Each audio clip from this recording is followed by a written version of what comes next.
नमस्कार, स्वागत है आपका द न्यूज़ लॉन्चर पर। मैं हूं अशोक वानखेड़े, लेकर आया हूं आपका अपना कार्यक्रम द एक्स-रे। एक खबर सोशल मीडिया पे आई और अब ये वीडियो सुनिए, फिर हम इसकी कहानी बताएंगे।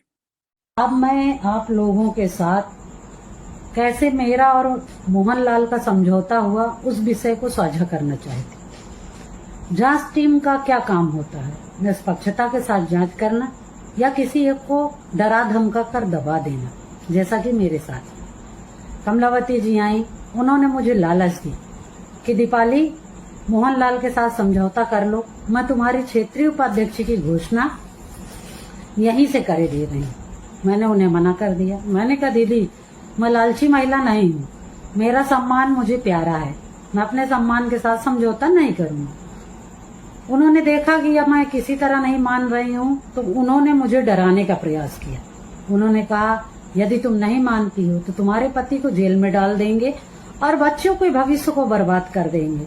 मैंने कहा, आपको जो लगे वो कर लीजिए, मगर मैं अपने सम्मान के साथ समझौता नहीं करूंगी। मुझे भारतीय जनता पार्टी पर भरोसा था कि मेरे साथ ऐसा कुछ नहीं किया जाएगा जिसके कारण मुझे झुकना पड़े, परंतु जांच टीम ने मेरे साथ दबाव बनाते हुए समझौते का प्रयास कर लिया और जिसमें वो सफल रहे।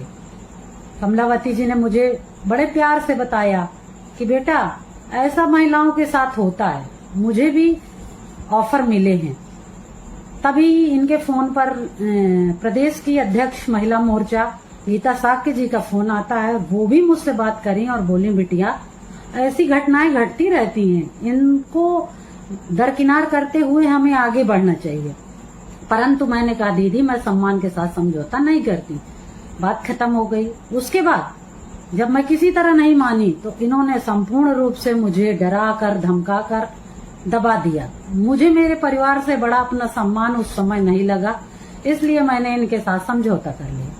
मोहनलाल जी के गुर्गे समाज में तरह तरह की भ्रांतियां फैला रहे हैं, कह रहे हैं कि मैंने 10 लाख रुपए लेकर मोहनलाल से समझौता कर लिया। मगर मुझे तो ऐसा अब लगने लगा है कि जांच टीम और उनके गुर्गों ने ही पैसे लेकर कहानी को खत्म कर दिया। कमलावती जी जाते समय मुझसे वादा कर गई थी कि दीपाली, इन सब बातों को मान जाओ, बहुत जल्द तुमको 2 महीने के अंदर मोहनलाल पर कार्रवाई होती हुए दिखेगी, जो कि नहीं हुई। मुझे गलत साबित कर दिया और एक जिला अध्यक्ष को सही साबित कर दिया। यह है भाजपा की नीति। ये कहानी महोबा की है। इस कहानी पे पहले एक वीडियो हम बना चुके हैं, लेकिन ये उसका फॉलोअप है, समझ सकते हो। हुआ यूं कि महोबा में भाजपा के जो जिलाध्यक्ष थे मोहनलाल कुशवाहा ने पार्टी की पूर्व जिला मंत्री दीपाली तिवारी को कुछ मांगा था। दीपाली ने कहा था कि जिलाध्यक्ष ने, क्योंकि क्या हुआ, जब कुशवाहा जी जिलाध्यक्ष बने और उन्होंने बॉडी बनाई, तो कहीं ना कहीं पूर्व जिला मंत्री जो दीपाली तिवारी थी, उनको लगा कि उनको कोई बड़ा पद मिलने वाला है, क्योंकि उन्होंने बहुत पार्टी में काम किया। तो उन्होंने अपने जिला मंत्री पद से इस्तीफा दे दिया था। और जब वो अध्यक्ष से मिली ये बताने के लिए कि मेरे पे अन्याय हुआ है, मुझे तो कोई बड़ा पद मिलना चाहिए था पार्टी में, जो काम मैंने किया, तो जिला अध्यक्ष ने बड़े साफ गोई से उनको कहा कि आप उपाध्यक्ष बन जाइए, बिल्कुल बना देंगे, लेकिन उसके बदले में थोड़ा सा हमें फेवर चाहिए, हमारे साथ हम बिस्तर होना पड़ेगा और बाहर चलेंगे, दिल्ली भी चलेंगे, भोपाल भी मिलेंगे, नेताओं को मिला दूंगा, फिर आपको किसी पंचायत का टिकट भी दिलवा दूंगा। बहुत सारे प्रोमिस किए और उसका जो लबोलबाब ये था कि आप हमारी भी सेवा करिए, आप दिल्ली लखनऊ के नेताओं की भी सेवा हम आपसे करवाएंगे। फिर दीपाली ने आरोप लगाया कि पार्टी के 2 पदाधिकारियों ने भी जिलाध्यक्ष से बात मानने का दबाव बनाया था। बाकी लोगों ने भी कहा कि जिलाध्यक्ष बोल रहे तो कर दो। धमकी दी थी कि अगर वो चुप नहीं रही तो उसके पति को दुष्कर्म के झूठे केस में फंसाकर जेल भिजवा दिया जाएगा। दीपाली ने यह बात अपने पति को बताई। पति की सलाह पर उन्होंने सोमवार को एसपी शशांक, बहुत पुराना केस है, अप्रैल का केस है, तो तब की बात बता रहा हूं मैं आपको। शशांक सिंह से शिकायत की, एसपी ने बताया कि मामले की जांच चल रही है। अब दीपाली ने 1 बजे मतलब एसपी कार्यालय पहुंची। उन्होंने कहा कि मैं मोहन लाल कुशवाहा के खिलाफ औपचारिक शिकायत दर्ज करने आई हूं। उन्होंने कहा कि पार्टी में बेहतर पद न मिलने के कारण मैंने 34 दिन पहले ही जिला मंत्री पद से इस्तीफा दिया था और उन्होंने तुरंत मुझे इस्तीफा मंजूर करके मेरा सोशल मीडिया पे साझा भी कर दिया, लेकिन मुझे कोई स्वीकृति ऑफिशियल नहीं मिली है। उनने यही मांग की थी कि मुझे निष्पक्ष जांच हो, मुझे न्याय दिलाया जाए और मोहनलाल कुशवाहा को अध्यक्ष पद से हटा दिया जाए। दीपाली ने 4 बड़े आरोप लगाए थे कि मुझे धमकी दी है कि तुम्हारे पति को झूठे मामले में फंसाकर जेल डाल देंगे। तब मैं बोलने पे मजबूर हुई और सामने आई। मेरे पति ने मुझे हिम्मत दी, मैं पक्ष को सामने रखूं, न डरूं, क्योंकि सच बोलने से अन्य महिलाओं को भी अत्याचार से बचाया जा सकता है। संघ दीपाली तिवारी ने बताया दूसरी मांग थी, कुछ समय पहले संगठन में एक टीम बनाई गई। तब कई बार निवेदन किया गया कि उन्हें भी टीम में शामिल जिला महामंत्री या जिला उपाध्यक्ष जैसा बड़ा पद दिया जाए। इस पर अध्यक्ष ने उनको बुलाया और कहा कि मैं आपको जिला उपाध्यक्ष बना दूंगा, तो आप मेरे साथ लखनऊ, दिल्ली हर जगह चलना होगा, किसी को शक भी नहीं होगा, बस एक बार मेरे साथ हमबिस्तर हो जाइए। अगर आप मेरी बात मानेगी तो मैं आपको जिला पंचायत का टिकट भी दिलवा दूंगा। उन्होंने उनसे इशारों में बात की गई और कहा गया कि वो समझदार है, सब कुछ समझ जाए। साथ ही ये भी कहा गया कि यदि उनकी बात मान ले तो उन्हें पद दिया जाएगा। पंचायत टिकट का भी लॉलीपॉप दिया गया था कि आपको पंचायत का टिकट भी दे देंगे। दीपाली तिवारी ने कहा कि 10 वर्षों तक संगठन में काम किया है। वह नहीं चाहती थी कि उनकी मेहनत व्यर्थ जाए। वो लगातार काम करती रही, शीर्ष नेतृत्व से न्याय की उम्मीद रखती है कर रखती रही। लेकिन बाद में मोहनलाल के एक करीबी पदाधिकारी पंकज तिवारी ने उनसे कहा कि जिला अध्यक्ष की मन की बात मान ले तो उन्हें जिला महामंत्री बनाया जा सकता है। दीपाली ने बताया उन्होंने स्पष्ट रूप से इनकार कर दिया, दोबारा ऐसी बात न करने की चेतावनी दी। इसके बावजूद उनके चरित्र पर सवाल उठाए गए और सोशल मीडिया पर टिप्पणी की गई, जबकि पार्टी स्तर पे कोई कार्रवाई नहीं हुई। 10 साल से वो लगातार पार्टी में है। उसका मायका कौशाम्बी जनपद में है, जहां उनके दादा स्वतंत्रता सेनानी रहे हैं। कौशाम्बी जिले की चायल विधानसभा से उनके दादा मंगल प्रसाद तिवारी उर्फ जर्मन मास्टर विधायक भी रहे हैं, जो करीब 5 दशक पुरानी बात है।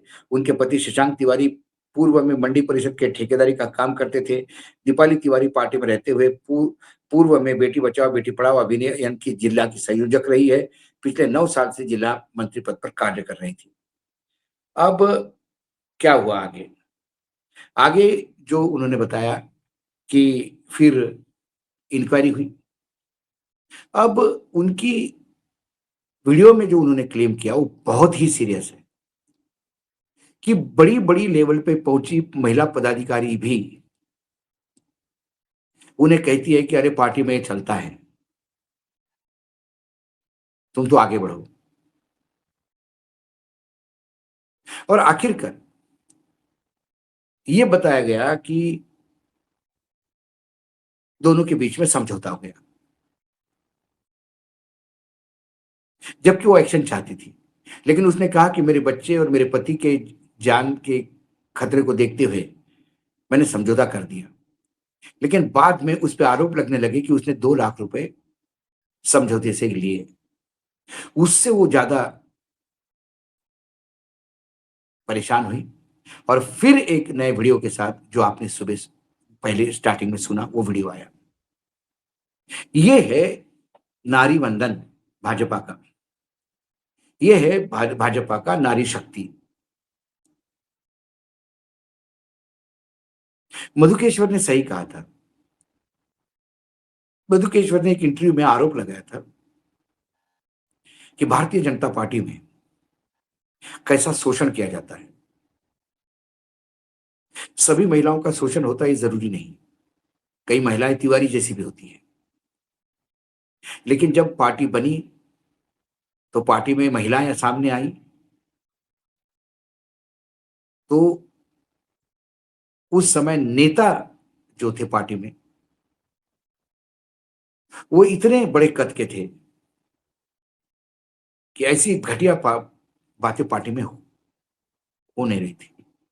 जैसी जैसी पार्टी सत्ता में आती गई वैसे वैसे सत्ता के ये दुर्गुण पार्टी पर हावी होते रहे और पार्टी अब देश से सबसे भ्रष्ट और व्यभिचारियों से ग्रस्त पार्टी हो गई।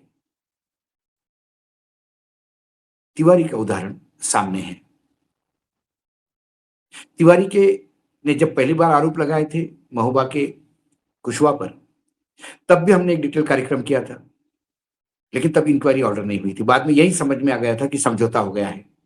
हमको भी लगा कि तिवारी ने जब भी मान लिया होगा कि चलो ठीक है, अब पार्टी की इज्जत बचाने के लिए और छिछालेदर नहीं हूं। लेकिन फिर से उसका वीडियो यह बताता है कि यदि पार्टी में आपकी इज्जत पे भी कोई हाथ डालने का प्रयास करता है और आपने मदद मांगी, तो आपको मिलती है धुतकार और अपमान और बेइज्जती और आपके खिलाफ कुप्रचार। यही क्या भाजपा का असली चेहरा है? सवाल ये है। आज एक से भी इतना ही।